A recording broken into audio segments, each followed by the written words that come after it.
مزید نئے بیانات سننے کے لیے چینل راہ ہدایت بیان کو ضرور سبسکرائب کریں۔ کیا چاہتے ہیں اس محنت سے؟ میں چاہتا ہوں یہ امت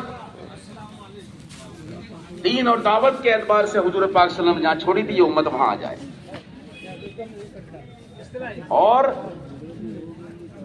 دوستو اس فکر پر جو اٹھایا ہے، اور اللہ کا فضل ہے ساری دنیا میں اللہ نے بات پہنچا دی ہے، کوئی ملک اور کسی ملک کا کوئی خطہ نہیں بچا جہاں اللہ کا شکر ہے ہماری جماعتیں نہ پھر رہی ہوں یا پھر ہوں اور اس محنت کے کرنے والے نہ ہوں۔ یہ اللہ کا بڑا فضل ہے۔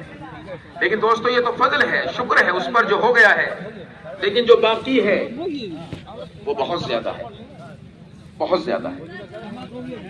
تو میری تمہاری فکریں اور میرا تمہارا یہاں جمع ہونا اس پر ہے کہ یہ دوبارہ سے امت جو ہے پوری امت اس پر کیسے آ جائے۔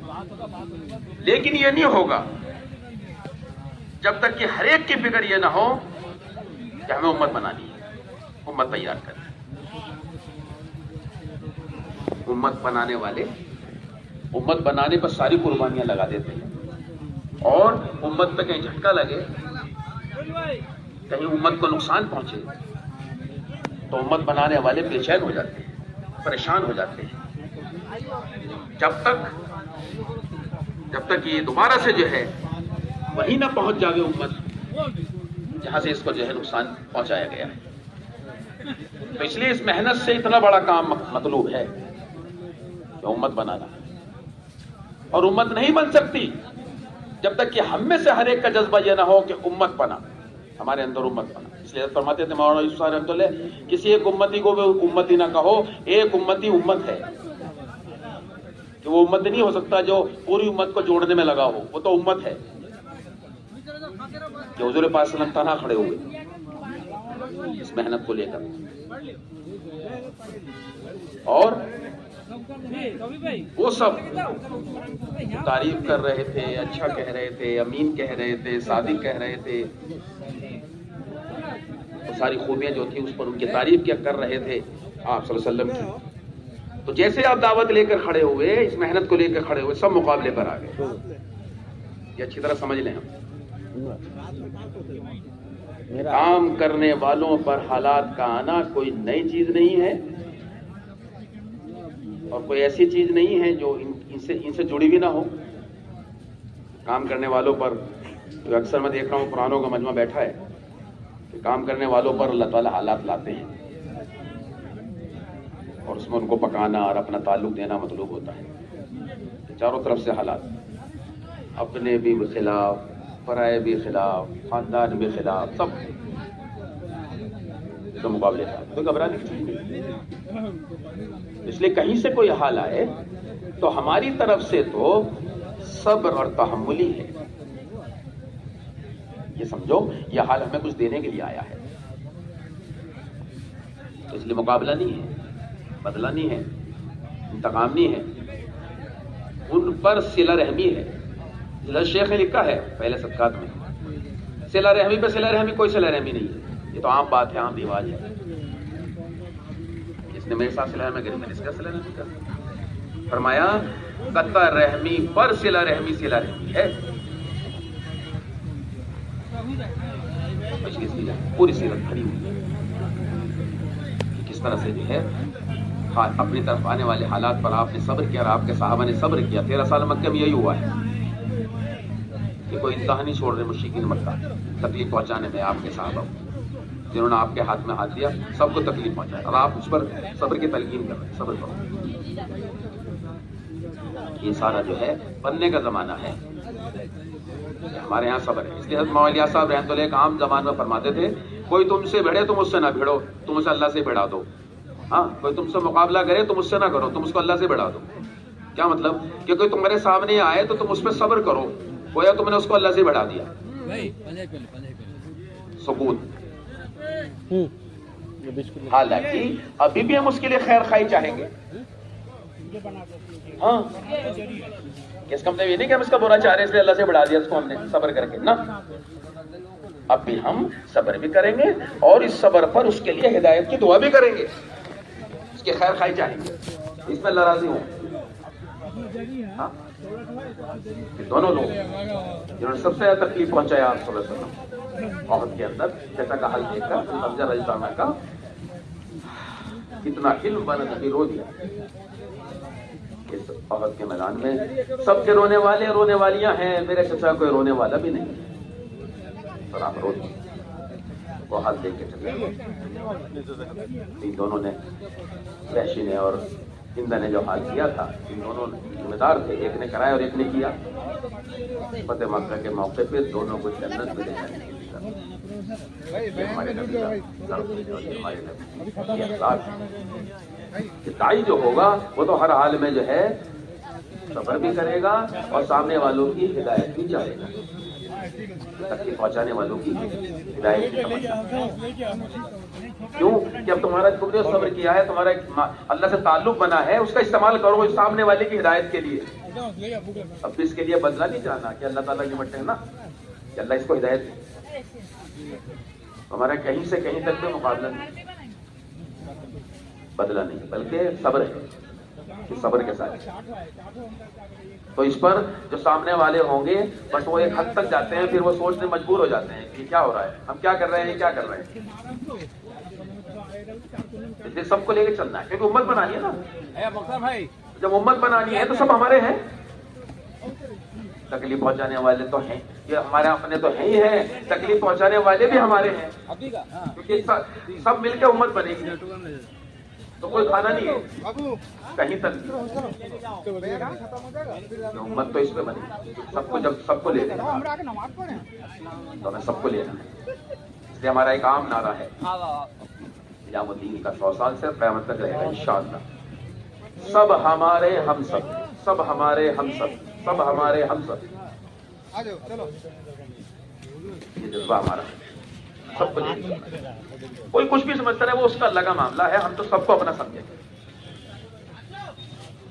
ان کا اللہ کا معاملہ، ہم سب کو اپنا سمجھیں، ہم سب کی خیر خواہی چاہتے ہیں، سب کی ہدایت چاہتے ہیں، کیونکہ ہمیں سب کی ضرورت ہے. کیونکہ ہمیں امت بنا لیا، ہدف ہمارا جو ہے اس کا تقاضا یہ ہے کہ ہمیں سب کی ضرورت ہے. یہ ہدف ہمارا امت ہے، امت بنانا ہے، تو اس کا تقاضا ہے یہ کہ ہمیں سب کو لے کے چلنا ہے. ہمیں سب کی ضرورت ہے، سب مل کے امت بنے، سب کو اپنا سمجھو، سب کو لے کے چلو. اور جتنا صبر کرو گے اتنا سامنے والوں کی ہدایت کا نظام بھی قائم ہوگا اور کام سمجھ میں آئے گا. کام یہ ہے نبی کا کام، نبی کا جو ہے نبی کے کام کا تقاضا یہ ہے. تو اس لیے صبر تحمل کے ساتھ آپ سب کو لے کے چلنا ہے. یہاں تک کہ مدینے میں منافقین جو کھلا منافق ان کو بھی لے کے چلنا ہے. یہ بھی ہمارے ان کو بھی الگ نہیں کیا جائے گا، ان کو بھی نکالا جائے گا. نکالنا نہیں ہمارے یہاں، اخراج نہیں ہمارے یہاں. یہ معذور تو ہو جائے گا، معذور نہیں، معذور ہو گئے کوئی بات نہیں. ہم تو پھر بھی ان کے پاس جاتے رہیں گے، ان کو خبریں دیتے رہیں گے، کام کی کارگزاری سکھاتے رہیں گے. ہمارے بڑے یہ فرماتے ہیں چھوڑنا کسی کو بھی نہیں، سب کو لینا ہے آخر تک. ارے یہ موبائل تو کس کا رہ گیا؟ دل کو اتنا وسیع کرو کہ ساری دنیا حدیث میں جو ہے، اس لیے اس کی مثال دی. یہ امت جسم کی مانی ہے کہ پورے بدن صحت مند ہے، صحت مند ہے. ایک چھوٹی ایک انگلی میں کوئی زخم آ گیا، حالانکہ سارا بدن صحت مند ہے، لیکن یہ اس کی چھوٹی ایک انگلی میں ایک چھوٹا زخم آ گیا تو اس کو پورا جسم اس کا بے چین ہے، پورا بدن بے چین ہے. یہ تو ایک انگلی میں آئے، یہ انگلی جانے، ایسا نہیں ہے. یہ تو فلاں ملک والے کا مسئلہ ہے، یہ تو فلاں علاقے والوں کا مسئلہ ہے، وہ جانے نہیں، ایسا نہیں ہے. اس لیے مثال یہ وہ مسئلہ ان کا نہیں، وہ مسئلہ ہمارا ہے. فلاں ملک فلاں علاقہ ان کا نہیں، ہمارا مسئلہ ہے. پوری دنیا میں کہیں چیز میں کمی آئے گی وہ ہمارا مسئلہ ہے. اگر زخم آ گیا ہے تو یہ سب پورا جسم لگ گیا اس کو صحیح کرنے میں. تکلیف ہو رہی ہے، سارا بدن بے چین ہے، سارا بدن جاگ رہا ہے، سارا بدن کو جو ہے نیند نہیں آ رہی ہے،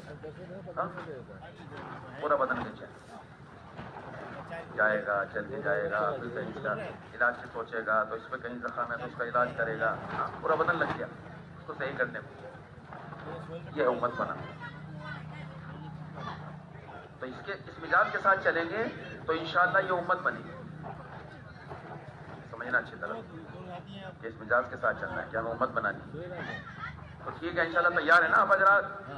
ہاں تو یہ ہے محنت کہ جیسے ہی یہاں محنت شروع ہو گئی مکے کے اندر کہ دار ارقم میں اعمال شروع ہو گئے، جو اعمال آپ لے کر آئے تھے، تو فوراً ان اعمال کے شروع ہوتے ہدایت آنا شروع ہو گئی، ہدایت ملنا شروع ہو گئی، لوگ آنے لگے. ان اعمال کی تاثیر ہے اعمال دعوت اور اعمال نبوت. ورنہ 40 سال تک کوئی بھی ہدایت نہیں ہے. اعمال دعوت شروع ہو گئے، جو اعمال آپ لے کر آئے ہیں وہ اعمال شروع ہو گئے، کیونکہ دار ارقم جو تھا یہ تھوڑا سا باہر کی طرف تھا. اس کا مکان ارقم بن ارقم رضی اللہ عنہ جو وہاں احتیاط کے طور پر آنے جانا ذرا کم تھا لوگوں کا، آمد و رفت کم تھی، تو وہاں اس کو جو ہے چنا مکان کو، وہاں اعمال شروع ہوئے احتیاط کے طور پر. کیا اعمال احتیاط سے ہو رہے ہیں، اندر چھپ کے ہو رہے ہیں، لیکن ہدایت ظاہر ہو رہی ہے باہر. ہدایت آنا شروع ہو گئی. تینوں طبقے آ گئے ہدایت پر. صدیق اکبر رضی اللہ عنہ بھی آ گئے اور اماں خدیجہ رضی اللہ عنہ بھی آ گئے، حضرت علی بھی آ گئے. دار ارقم میں اعمال ہو رہے ہیں، ہدایت ظاہر ہو رہی ہے. ان اعمال کی تاثیر ہے کہ جب یہ اعمال شروع ہوں گے کہیں بھی ہوں گے تو وہ اپنے اثرات دکھائیں گے، وہ اثرات ظاہر ہوں گے. یہاں بھی ہوں گے جہاں اعمال ہو رہے ہیں، یہاں تو سب سے پہلے ہوں گے، اور دور دور تک اس کے اثرات جائیں گے. تو لوگ حبشہ سے آ رہے ہیں، روم سے آ رہے ہیں، فارس سے آ رہے ہیں، کبھی غفار سے آ رہے ہیں، اس کے اثرات جائیں گے. کہ ان اعمال کو جب کیا جائے گا اور ان پر ان اعمال کو شروع کریں گے، ہدایت زندہ ہوگی تو اس میں جو حالات آئیں گے اس پر صبر ہوگا تو اس کے اثرات دور تک جائیں گے، کہ دور دور سے لوگ آئیں گے. تو حضور پاک صلی اللہ علیہ وسلم کو اللہ تعالیٰ نے ایک بڑی ذمہ داری دے کے جو بھیجا تھا کہ سارا عالم قیامت تک کا زمانہ، اور اتنے بڑے کام کے لیے صرف 23 سال دیے کہ سارا عالم ہے، قیامت تک کا زمانہ ہے. تو ان دو بڑی ذمہ داریوں کے لیے صرف 223 سال دیے. تو اس کا اللہ نے بڑا انتظام کیا. بڑا کام، بڑی ذمہ داری، تو بڑا انتظام کہ اللہ تعالیٰ نے اب اس امت کو، حضور پاک صلی اللہ علیہ وسلم کی اس امت کو چن کر اور چھانٹ کر، یہ امت چنی ہوئی ہے، چھٹی ہوئی ہے. ہر امتی، مرد ہو یا عورت، اللہ تعالیٰ نے ان کی روحوں کو چھانٹا ہے، چنا ہے تمام روحوں میں سے، اور حضور پاک صلی اللہ علیہ وسلم کا نائب بنا کے بھیجا، اپنا خلیفہ بنا کے بھیجا، کتاب اللہ خلیفہ بنا کے بھیجا، اور حضور پاک صلی اللہ علیہ وسلم کا نائب بنا کے بھیجا. تو آپ کا نائب ہونے کی وجہ سے اللہ تعالیٰ نے دوستو بزرگوں یہ ذمہ داری ہر فرد امت پہ ڈالی. کون سی؟ جو آپ لے کے آئے. کیونکہ نائب کے یہی معنی ہیں، کہ نائب کا یہی مطلب ہے کہ جو کام اصل کا وہ نائب کا، کہ اصل آپ صلی اللہ علیہ وسلم اصل ہے اور یہ امت آپ کی نائب ہے. امت نائب ہے، جماعت نہیں. یہ امت آپ کی پوری محنت کی ذمہ دار ہے کہ آپ جو ہیں پورے عالم کے لیے بھیجے گئے، تو یہ امت ہے، ایک ایک امتی پورے عالم کا ذمہ دار. آپ قیامت تک کے لیے بھیجے گئے، ایک ایک امتی قیامت تک کا ذمہ دار. دونوں ذمہ داری دے کر اللہ تعالیٰ نے بھیجا اس امت کو آپ کا نائب بنا. کیوں کہ ہدایت سب سے بڑی ضرورت ہے انسانوں کی، اور وہ ہدایت اللہ نے جوڑی ہے ان اعمال سے جو اعمال نبی لے کر آتے ہیں. آخر میں جناب رسول اللہ صلی اللہ علیہ وسلم لے کر آئے، اس لیے ان کو اعمال نبوت کہتے ہیں. اور ان اعمال کے ذریعے دعوت دی جاتی ہے، اس لیے ان کو اعمال دعوت کہتے ہیں. ان اعمال کے وجود سے، ان اعمال کے شروع ہوتے ہی ہدایت ملتی ہے، اس لیے ان کو اعمال ہدایت کہتے ہیں. اور ان اعمال کے ذریعے تربیت ہوتی ہے، اس لیے ان کو اعمال تربیت کہتے ہیں. ان کو اعمال طہارت بھی کہتے ہیں، ان کو اعمال صحابہ بھی کہتے ہیں، ان کو اعمال مسیح صلی اللہ علیہ وسلم بھی کہتے ہیں. یہ سب وہ اعمال ہیں جو حضور پاک صلی اللہ علیہ وسلم اعمال لے کر کے آئے ہیں. یہ اعمال کو یہاں سے بنگلے والی مسجد سے بتائے جا رہے ہیں، اور یہاں سے یہ سوچے گئے ہیں. ہرگز ایسا نہیں ہے. یہ اعمال حضور پاک صلی اللہ علیہ وسلم لے کر آئے ہیں، ہمیں آسان کر کے اس زمانے میں مولانا یاس صاحب رحمۃ اللہ علیہ کی قربانیوں کے ذریعے سے اللہ نے ان پر کام کھولا، اور یہ محنت امت سے چھوٹ گئی تھی اور کھو گئی تھی، اس کو دوبارہ سے جو ہے شاہ مولانا یاس صاحب رحمۃ اللہ کے زمانے سے جو ان کے ذریعے سے اللہ تعالیٰ نے دوبارہ یہ محنت امت کی سپرد کی اور امت کو. اس لیے آپ مجدد ہیں، مجید نہیں. مجدد کہتے اسی پر جو پرانے کام کو زندہ کرے. ہاں، کوئی نیا کام یہاں سے نہیں بتایا جا رہا، یہاں سے ترجمہ کیا جا رہا ہے، آسان کر بتایا جا رہا ہے کہ حضور پاک صلی اللہ علیہ وسلم کے جسم تھر سے نکلنے والے اعمال ہیں. یہ اعمال آپ کے دوستوں بزرگوں جس میں ادھر سے نکلے ہیں، آپ اس اعمال میں خود بنفس نفیس لگے ہیں، اور ان اعمال میں دوستوں صحابہ ان اعمال میں لگے ہیں، اور ان اعمال کے ذریعے صحابہ بنے۔ ان اعمال کے ذریعے سے وہ جن کے کوئی پاس بیٹھنے کو تیار نہیں تھا، جن پہ کوئی حکومت کرنے کو تیار نہیں تھا، جن سے دور رہتے تھے اس لیے کہ یہ اتنا پستی میں چلے گئے ہیں، ان سے مایوس ہو گئے تھے، ساری انسانیت ان سے مایوس ہو گئی تھی، ان کو اللہ تعالیٰ نے 20-22 سال کے اندر کہاں پہنچا دیا؟ میرے صحابہ ستاروں کے مانند ہے، ایک کی بھی اتباع کر لو کامیاب ہو جاؤ گے۔ ستاروں کی تصویر اس لیے دی گئی کہ ستاروں سے راستہ دیا جاتا ہے، رہبری دی جاتی ہے۔ سارے انسانوں کے رہبر بن گئے، کون؟ کہ جن کے کوئی پاس بیٹھنے کو تیار نہیں تھا۔ ہاں، یہ بھی اللہ کی سنت ہے کہ نبی کو ایسی جگہ بھیجیں گے جہاں سے لوگ مایوس ہو گئے ہیں کہ اب ان کا کچھ ہونے والا نہیں، تو اللہ وہاں بھیجتے ہیں کہ اللہ تعالیٰ دکھانا چاہتے ہیں کہ جو اعمال نبی کو لے کر ہم بھیج رہے ہیں ان اعمال کی کیا تاثیر ہے، ان اعمال کی کیا طاقت ہے، ان اعمال میں اللہ نے کیا اثرات رکھے ہیں، وہ ظاہر کرتے ہیں اور دکھاتے ہیں کہ تم تو مایوس ہو گئے تھے، لیکن جو محنت ہم نے نبی کو دے کر بھیجی ہے، وہ اعمال جو نبی لے کر آئے ہیں، اعمال نبوت اور اعمال دعوت، وہی اعمال ہدایت ہیں۔ انسانوں سے جو دوستو جن سے ساری انسانیت مایوس ہو گئی، کوئی انسانوں کی ہدایت کا سبب اور ذریعہ ہے جو نبی محنت لے کر آئے ہیں۔ اس محنت کو سمجھانے کے لیے، اس محنت کی طاقت کو بتانے کے لیے، اس اندھیرے میں روشنی جو ہے، یہ محنت ہے، یہ سخت اندھیرا، گھنا اندھیرا جہاں چھایا ہوا تھا خطہ عرب کے اندر، اللہ نے وہاں ہدایت کا نظام چلایا ان اعمال کے ذریعے سے کہ اندھیرے میں روشنی کا چراغ۔ یہ وہ اعمال ہیں، یہ اعمال شروع ہو گئے تو ہدایت شروع ہو گئی، لیکن کام جو ہے وہ دوستوں بزرگوں کھل کے نہیں ہو رہا، تو اس لیے آپ جاتے اب اس قبیلے میں، اب اس قبیلے میں، اب اس قبیلے میں، حج کے زمانے جہالت، اوہو کوئی سننے کو تیار نہیں۔ آپ جاتے ہیں مجھے ساتھ لے چلو، میرا ساتھ دو، میں اللہ کا نبی ہوں، بجائے سننے ماننے کے برا بھلا کہتے ہیں، وہ الفاظ جو کہنے بھی نہیں چاہیے اور کہہ بھی نہیں سکتے۔ آپ کے جو ہے دوستوں بزرگوں جو ہے آپ کے لیے ایسے جملے استعمال کرتے ہیں، لیکن آپ صبر کے ساتھ، خاموشی کے ساتھ نکل جاتے ہیں، پھر دوسرے خیمے میں جاتے ہیں، پھر دوسرے کوئی لے جاتے ہیں، سارا دن یہی معاملہ ہوتا۔ اس کے بعد رات کے اندھیرے میں آپ گئے تو وہاں مدینے کے 6 لوگ بیٹھے ہوئے ملے، ان کو دعوت دی، وہ پہلے صاحب صلی اللہ علیہ وسلم کو جانتے تھے، آپ کے بارے میں سنا ہوا تھا، فوراً آپ کے ہاتھ میں ہاتھ دے دیا اور اس وعدے کے ساتھ گئے کہ آئندہ سال ہم پھر آئیں گے۔ اس طرح آپ دعوت دیتے، ایک ایک قبیلے میں جاتے، یہاں نہ کوئی سنتا، پھر آپ بازار میں جاتے، بازار میں گئے، جانوروں کا جو ہے یہاں خرید و فروخت ہوتی ہے، وہاں جا کے دعوت دینا شروع کر۔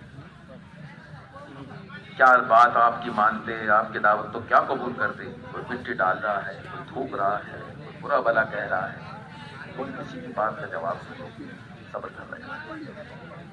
دوپہر ہو گئی، تھک ہار کے آپ تھکے ہارے وہ غبار آلودہ ہو گئے۔ ایک بچی آئی پانی کا کٹورا لے کر آپ سے پیش کیا، آپ نے پانی پیا، وہ ہاتھ دھویا، تو 2 لوگ کھڑے ہوئے تھے پاس میں یہودی میں سے، ایک کہتا ہے کون ہے، سب تو اس کو ستا رہے ہیں کہ کون ہے جس کے لیے پانی دیتی ہے، دوسرا کہتا ہے یہ اس کی بیٹی ہے کیا پانی چاہیے۔ اس طرح آپ ایک ایک جگہ جاتے اور کیوں دعوت دیتے، کیوں جو ہے لوگ ستاتے۔ سمجھنے کی بات ہے کہاں سے اٹھی محنت اور کیسے اٹھی ہے، اب کیسے جو ہمت آ جاتے ذرا سی بات پر۔ جب کام اٹھاؤ گے، بندے علاقوں میں جاؤ گے تو یہ چیزیں پیش آئیں گی، تمہاری یہ چیزیں ان کی ہدایت کا سامان بنے گی، یہ ان کی ہدایت کا سامان ہے۔ ہم گھبرا جاتے ہیں، ہمت آ جاتے ہیں، آگے بڑھ جاتے ہیں، علاقہ چھوڑ دیتے ہیں، جم نہیں پاتے ہیں، قدم نہیں جمتے ہیں، پر یہیں چوک ہو جاتی ہے، یہ جمنے کا وقت تھا کہ ان کی ہدایت کا سامان بن رہا ہے۔ ہاں کتنا ستایا پائی، پیچھے لگا دی بچے، کس قدر جو ہے لہو لہان ہو گئے، تو بدعا کریے کہ نہیں، یہ نہیں تو ان کی اولادیں جن کی کمروں میں ہے، کمر کے اندر ان کی جو اولادیں ہیں، نسلیں ہیں، وہ ساری جو ہے انشاءاللہ ہدایت پر آئیں گی۔ کون ہے؟ نبی ہے،